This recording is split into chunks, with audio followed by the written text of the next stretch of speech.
Hi friends, இன்றைக்கி நம்ம கொண்டக்கடலையை வச்சு ஒரு ரெசிபி செய்ய போகிறோம். அதுக்கு நான் அந்த கடலையை காலையில் செய்கிறதுக்காக நைட்டே எடுத்து தண்ணியில் ஊற வச்சு வச்சுருக்கேன்.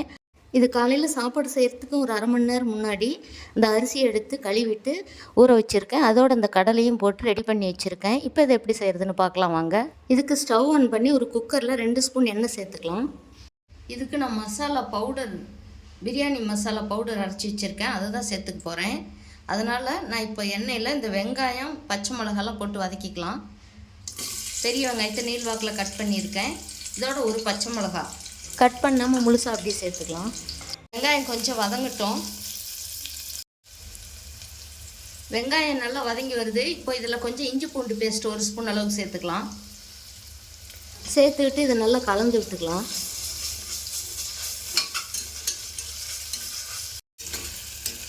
இஞ்சி பூண்டு பேஸ்ட்டும் வெங்காயமும் நல்லா வதங்கி வந்துடுச்சு. இந்த சமயத்தில் ஒரு பெரிய தக்காளியை கட் பண்ணி வச்சுருக்கேன். அதை இதோடு சேர்த்துக்கலாம்.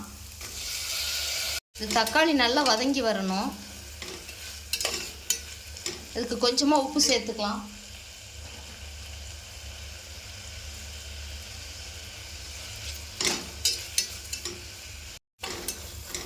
தக்காளியெலாம் நல்லா சுருளை வெந்து வந்துருச்சு. இந்த சமயத்துக்கு இதுக்கு மசாலா பொடிகள்லாம் சேர்த்துக்கலாம். நான் இதுக்கு biryani masala powder 1/2 spoon, chilli powder 1/2 spoon, 3/4 spoon கொத்தமல்லி தூள், ஒரு 1/4 டீஸ்பூன் கரம் மசாலா இதெல்லாம் சேர்த்துக்கலாம். சேர்த்து நல்லா கலந்து விட்டுக்கலாம்.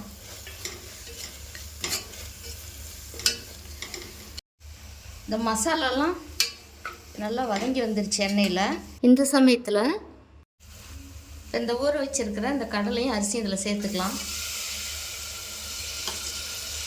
நல்லா கலந்து விட்டுக்கலாம்.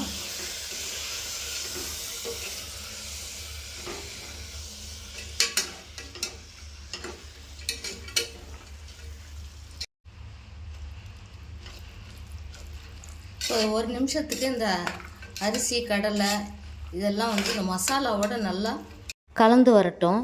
நல்லா கலந்து விட்டுக்கலாம். இப்போ இந்த மசாலாவோட அரிசி, கடலெல்லாம் நல்லா கலந்து வந்துடுச்சு. இந்த சமயத்துக்கு இதுக்கு தேவையான அளவு தண்ணி வச்சுக்கலாம். நான் 1 கப்பு அரிசி, கடலைக்கு 2 கப்பு இதில் தண்ணி எடுத்திருக்கேன். இதை இதில் சேர்த்துக்கலாம்.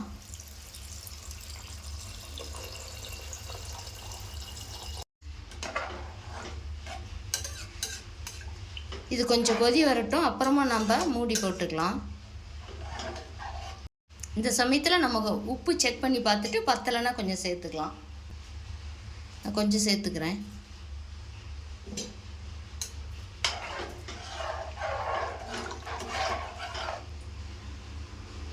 இப்போ பாருங்கள், நல்லா கொதி வருது. இந்த சமயத்தில் நம்ம மூடி போட்டுக்கலாம்.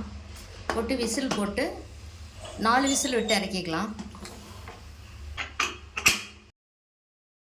இப்போ 4 விசில் வந்துருச்சு. இப்போ சாப்பாடு திறந்து பார்த்துக்கலாம். சூப்பராக சாப்பாடு ரெடியாக இருக்குது. இதுக்கு நான் கொஞ்சமாக நெய் சேர்த்துக்கிறேன். நெய் ஆப்ஷனல் தான். நீங்கள் விருப்பம் இல்லைன்னா நெய் சேர்த்துக்க வேண்டாம், இப்படியே சாப்பிட்லாம். இது லஞ்ச் பாக்ஸ் ரெசிபியாக கூட நீங்கள் சட்டுன்னு ரெடி பண்ணி கொடுக்கலாம் ஸ்கூலுக்கு போகிற குழந்தைங்களுக்கு. இது கடலை, இந்த கொண்டக்கடலை பிடிக்காதவங்க கூட, குழந்தைங்க கூட இந்த மாதிரி செஞ்சு கொடுத்தீங்கன்னா ஒன்று கூட மிச்சம் வைக்காமல் சாப்பாடு ஃபுல்லாக சாப்பிட்ருவாங்க.